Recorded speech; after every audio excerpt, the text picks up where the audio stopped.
વિદ્યાર્થી મિત્રો, GPSC Olympic ચેનલમાં આપનું સ્વાગત છે. તો ગુજરાતના ભૂગોળના મહત્ત્વના 10 એમસીક્યુ વિશે આજે આપણે ચર્ચા કરીશું. તો પહેલો એમસીક્યુ કે પૂજ્ય કસ્તુરબાનું સેવા આશ્રમ સ્થળ મરોલી કયા જિલ્લામાં આવેલું છે?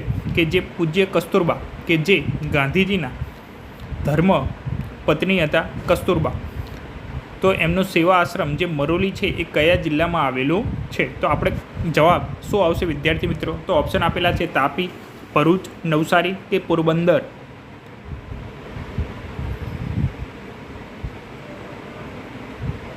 તો સાચો જવાબ આવશે ઓપ્શન નંબર સી, નવસારી.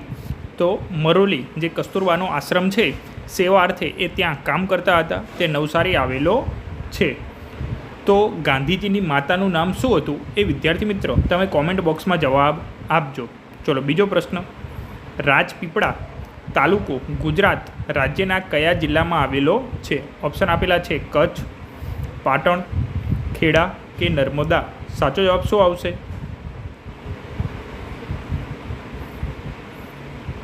તો વિદ્યાર્થી મિત્ર, રાજપીપળા આપણે કહી શકાય કે નર્મદા જે જિલ્લો છે એનું મુખ્યત્વે પાટનગર છે. તો ઓપ્શન નંબર ડી સાચો જવાબ આવશે, ડી નર્મદા જિલ્લો. તો નર્મદા જે જિલ્લો છે એમાં પ્રખ્યાત સ્થળ શું છે? તો આપણે કહી શકાય કે નર્મદા નદી છે, ત્યાં સરદાર સરોવર ડેમ આવેલો છે, ત્યાં જ આપણે જ્યાં સાધુ બેટ છે ત્યાં સ્ટેચ્યુ ઓફ યુનિટી કે જે સરદાર પટેલની વિશ્વની સૌથી ઊંચી એટલે કે 182 મીટર ઊંચી જે મૂર્તિ છે એનું અનાવરણ કરેલું છે. આપણે 182 મીટર ઊંચાઈ કેમ રાખવામાં આવેલી છે? જે કોઈ પણ વિદ્યાર્થીને ખબર હોય એ કોમેન્ટ બોક્સમાં જવાબ આપજો. ચલો ત્રીજા નંબરનો પ્રશ્ન કે કુદરતી ગેસના ઉદ્ભવ સ્થાન તરીકે જાણીતું સ્થળ જણાવો. લુણાવાડા, ગંધાર, કલોલ કે આહવા. ચલો સાચો જવાબ શું આવશે વિદ્યાર્થી મિત્રો? તો કહી શકાય કે કુદરતી ગેસના ઉદ્ભવ સ્થાન તરીકે ગંધાર જાણીતું છે. તો વિદ્યાર્થી મિત્ર સાચો જવાબ આવશે ઓપ્શન નંબર બી, ગંધાર. ચલો ચોથા નંબરનો પ્રશ્ન, પારસીઓના કાશી તરીકે ગુજરાતનું કયું શહેર જાણીતું છે? નવસારી, ઉદવાડા, સંજાણ કે નારગોલ. ચલો સાચો જવાબ શું આવશે?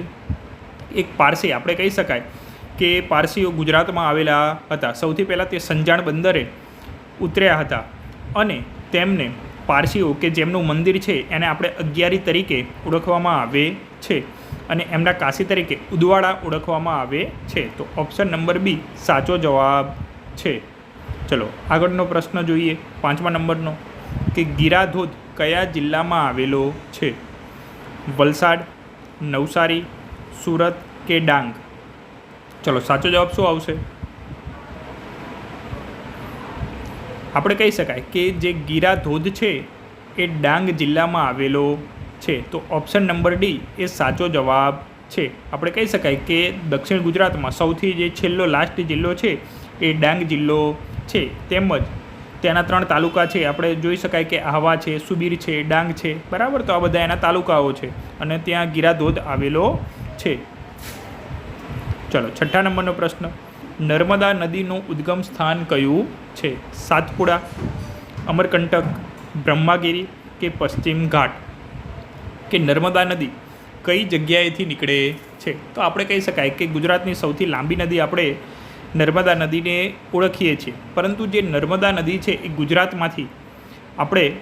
ગુજરાતમાંથી ઉદ્ભવતી નથી, પરંતુ આપણે કહી શકાય કે બાજુનું રાજ્ય કે મધ્યપ્રદેશ અને મધ્યપ્રદેશ પછી આવે છત્તીસગઢ, તો ત્યાં એક અમરકંટક નામની જગ્યા છે, ત્યાંથી એનો ઉદ્ભવ થાય છે. તો આપણે કહી શકીએ કે મધ્યપ્રદેશના અમરકંટક અથવા છત્તીસગઢ આ બંને ઓપ્શન સાચા છે. તો જગ્યાનું નામ આવશે અમરકંટક.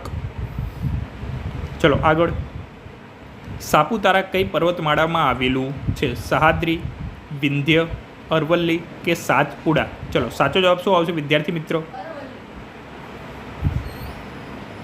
તો અલગ અલગ ગુજરાતમાં આપણે 4 પર્વતમાળા જોઈ શકીએ છીએ. સૌથી પહેલાં આપણે જે ઉપર તરફ આવેલી છે એ અરવલ્લી પર્વતમાળા આવેલી છે. ત્યાં આપણે કહી શકાય કે અંબાજી આવેલું છે. એના પછી સહેજ નીચે જઈએ ત્યાં વિંધ્ય પર્વતમાળા આવેલી છે. ત્યાં કહી શકાય કે પાવાગઢ, મહાકાળી માતાજી એ બધું જ એ વિંધ્ય પર્વતમાળામાં આવશે. એનાથી થોડુંક નીચે આપણે દક્ષિણ ગુજરાતમાં જઈએ ત્યાં આપણે સાતપુડા પર્વતમાળા આવશે. ત્યાં નર્મદા છે, તાપી નદી છે, આ બધું સાતપુડા પર્વતમાળામાં આવશે. અને એનાથી સૌથી નીચે જે આપણે ડાંગ છે, નવસારી છે, આ બધું જ સહ્યાદ્રી પર્વતમાળામાં આવે છે. અને એ જ તરીકે સાપુતારા આપણે હિલ સ્ટેશન ગુજરાતનું એકમાત્ર છે. તે ડાંગ જિલ્લામાં આવેલું છે. અને જે સહ્યાદ્રી પર્વતમાળા છે એમાં જ આ સાપુતારા આવેલું છે. તેમજ આ સહ્યાદ્રી પર્વતમાળા એનાથી આપણે નીચે જોઈએ તો મહારાષ્ટ્ર છે, ગોવા છે, કર્ણાટક છે, તમિલનાડુ ત્યાં સુધી છેક વિસ્તરેલી છે. તો સાચો જવાબ આવશે સહ્યાદ્રી. ચલો 8મા નંબરનો પ્રશ્ન, ગુજરાતમાં પિરોટન ટાપુ ક્યાં આવેલા છે? કચ્છ, ખંભાત, નર્મદા કે સાપુતારા?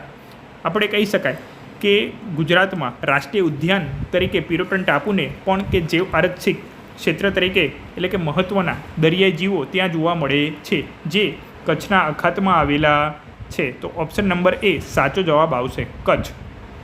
ચલો આગળનો પ્રશ્ન 9મા નંબરનો, કે ગુજરાતમાં ખનિજ તેલ સૌપ્રથમ કયા સ્થળેથી મળી આવ્યું હતું? તો ઓપ્શન આપેલા છે અંકલેશ્વર, હજીરા, મુન્દ્રા કે લુણેજ. તો ખનિજ તેલની વાત કરીએ તો સૌથી પહેલાં ભારત, અહીંયા વાત કરેલી છે ગુજરાત, જો સૌથી પહેલાં ભારતની વાત કરે તો અસમ રાજ્યમાં આવશે. અને અસમમાં પણ એક માકુમ નામની જગ્યા છે, ત્યાંથી સૌથી પહેલાં મળી આવ્યું હતું. પરંતુ જો ગુજરાતની વાત કરવામાં આવે તો લુણેજ. તો સાચો જવાબ વિદ્યાર્થી મિત્ર આવશે ઓપ્શન નંબર ડી, લુણેજ. ચલો 10મા નંબરનો પ્રશ્ન જોઈએ કે ઉકાઈ ડેમ કઈ નદી પર છે?